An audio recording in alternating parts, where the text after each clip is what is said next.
What's up, y'all? It's cracking. It's G. About to react to this video by hip hop content. This is rappers who don't live what they rap about. That is 90% of rappers. What are we talking about? We already know they be capping in their songs, and that is why they are passing these new laws to where you cannot use these rappers' lyrics against them in the court of law because they lying. Duh. Anyway, let's see what's on this Compass Watch. Rappers who don't live what they rap. Nowadays, more than ever, rap fans care about authenticity in the music they listen to. In the earlier days of rap, most people assumed the music was just a fictitious exaggeration of the artist's life. But with the rise of subgenres like drill, it has come to be expected that rappers actually live out everything that they put into their music. And you would think it would be good enough. But drill makes up such a small part of rap overall, you know? Like, there are so many rappers. Drill is just a subsection. If a rapper at least lived his raps, but then stopped once he got rich and famous, right? Well, a lot of fans actually get disappointed if an artist isn't actually sliding on his ops, while having $1 million record deal and having no actual need to be in the streets sliding on his ops. A perfect example of that is there's some people who actually think that Lil Durk shouldn't enact Rage Against Quando Rondo himself. Talk about a dumb move. But in this video, we're not discussing rappers who actually once lived the life that they rap about. We're gonna dive into rappers who actually never did anything that their music talks about. Before we start this... See, those are the type of rappers I like. They still rapping about killing niggas and shit, but they talking about what they used to do. You know, they're not currently killing niggas. I don't want to listen to rap where they talking about, I am currently doing this, I just shot this nigga yesterday. Like, that's a little too close for comfort. I don't know how I feel about that. But if you used to do that, you know, several years ago, and you have turned your life around, you are a new man, then, you know, we could talk about it and rap about it, and I'll sing along to it, you know, we good. But if you currently in that life, nah. Video though, make sure you click that like button. I can't support and it. Don't forget to subscribe to our channel. I mean, now, neither is right. Rappers who don't live what they rap about. Number 6, Tyga. The first rapper we have to bring up is Tyga. He talk about you killing might people? be thinking, does Tyga even actually act like he's a gangster or in the streets? In recent years, he's mainly been releasing party songs like Taste and Splash, songs that have done quite well. So a lot of people might not remember the beginning of his career. When a lot of us were first introduced to him, he was portraying the image of being a member of the Bloods, and also being from Compton, a city we all know the reputation of. He got called out by a lot of people for portraying the image of a gang member from Compton, when in reality, he had rich parents who grew up in an affluent area of California, known as the Valley, which is ways away from Compton. Wait. He from the Valley? Member from Compton, when in reality, he had rich parents who grew up in an affluent area of California, known as the Valley, which is ways away from Compton. Some people... Worlds away. I know the fuck you did not grow up in the Valley and talking about you from Bompton.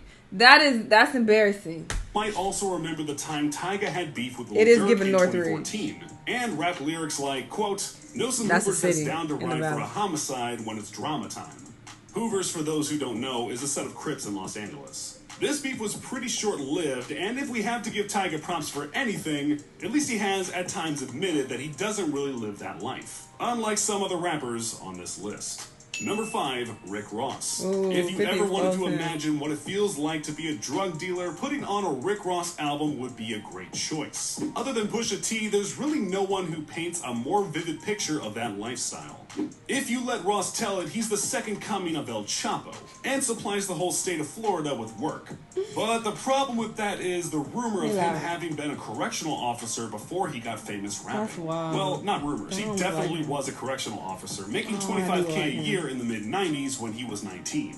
Prior to that, he attended Albany State College in Georgia for a year where he played football and studied criminal justice, of all things. That makes it hard for some people to buy into the stuff he raps about, but on the other hand, he didn't blow up with rap until he was well into his 30s. There's no telling what 20-something-year-old Rick Ross was doing. He seemingly never got into any trouble during those years, whatever he was doing.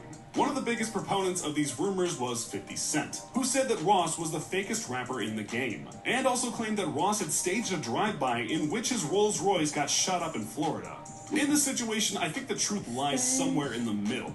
Ross probably wasn't the prolific supplier of narcotics that the music suggests, but he probably did dabble in that lifestyle. I mean, he is from Miami after all. And would he really be accepted in the circles with rappers who actually did live that life? If everything he talks about was completely fabricated, I don't think so. Number 4, Soulja Boy. Hate him or love him, Soulja Boy has done a good job keeping his name buzzing for quite a long time, considering he's been famous since about the mid-2000s. We always hear him doing something no other rapper has done, like releasing his own gaming console. But what he seems to make the headlines the most for is beefing with other rappers. When you think about it, Soulja has had beef with more rappers than almost anyone. He's sent shots at Chief Keef, Chris Brown, Lil Yachty, Migos, and that's just naming a few. He's usually the aggressor in these situations and acts like he's willing to resort to violence to solve any disputes they may have. And if you listen to his music, you know it's no different. So scared. I mean, the guy's nickname is literally Big Draco. Throughout his career, Soulja has claimed many gangs. Early on, he was GD. At one time, he claimed to be a member of the Compton Piru Bloods. And that begs the question, if he's claiming to be a GD and a Blood, where is he actually from? Like, where did he grow up? Mississippi, Chicago, Atlanta, and apparently Compton? If he's claiming those gangs, he must have done something gangster, right? Well, the guy's been famous since he was in high school, and the worst he's gotten arrested for is a death threat. Soulja seems to be the case of someone who thinks that if they act gangster, that they actually are, but no matter how many times he waves a gun at the camera on Instagram, it doesn't seem like anyone actually takes him seriously. At all. And why would you? He got famous from Kiss Me Through the Phone. Number 3, YBN Nahmir. YBN Nahmir is probably the most perfect example of an artist who never lived anything that they rap about. He's not like Rick Ross, where it's debatable whether or not his lyrics are fictitious or not. After Tyga blew up and shortly thereafter got arrested, people were looking for a similar rapper to fill the void that Tyga had left, which Nahmir sort of did. Except Tay was way different because he obviously lived his lyrics. He's literally serving a prison sentence right now. And Nahmir, well, he's probably streaming on Twitch. Getting back to his roots, what he was doing before he ever made a song, playing video games. Before they disbanded, YBN was a crew that people thought had some potential with 3 members, Corday, Almighty J, and Nahmir. How did they all meet? Playing Grand Theft Auto 5. And while we know Nahmir never did anything he talks about in his music, we at least know where the inspiration came from. Rockstar Games. The only thing that adds some validity to Nahmir's name is the fact that he's tied in with Rap-A-Lot Records. But after Almighty J's Rap-A-Lot chain got snatched, that doesn't hit as hard anymore. Number 2, Future. Future has had one of the longest and most successful runs in rap music that I can think of. Today, he's still as relevant as he ever was. And that's impressive for a guy who's been in the game for over 10 years. We all know what Future talks about in his music, and for as long as he's been rapping, no one has ever questioned his street credit. Well, except for Sauce Walka. Sauce said, quote, "You rap about stick talk, but you ain't even shot and missed and hit a brick." An obvious shot at the Atlanta rapper who has a track with the name Stick Talk.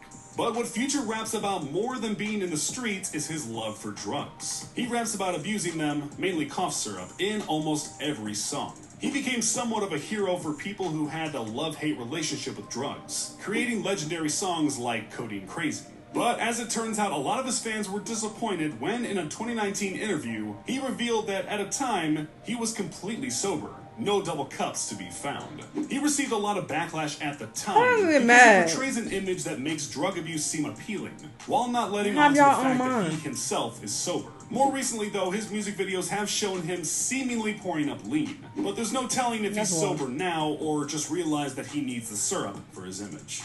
Number 1, Drake. Drake is one rapper who everyone pretty much knows what his childhood was like. He grew up in a... Drake used to be very transparent. It was very clear that he wasn't on no hood shit at all. But over the years, he slowly started sprinkling in some lines where it's like, nigga, nobody thinks you shoot nobody, or just stop. Very nice house in Toronto. Sometimes visited his father in Memphis. And while he wasn't writing raps, he was acting on Degrassi. So I think for most of us, it came as a surprise to hear him say stuff like Louis bags in exchange for body bags, or my dog will do it for a Louis belt.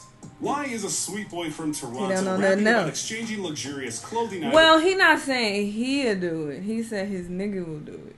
So that I believe. He just ain't doing shit. And I think it's corny for you to rap about that when the other niggas are doing it for you. Because your ass is scared. So, yeah. for acts of violence against his enemies.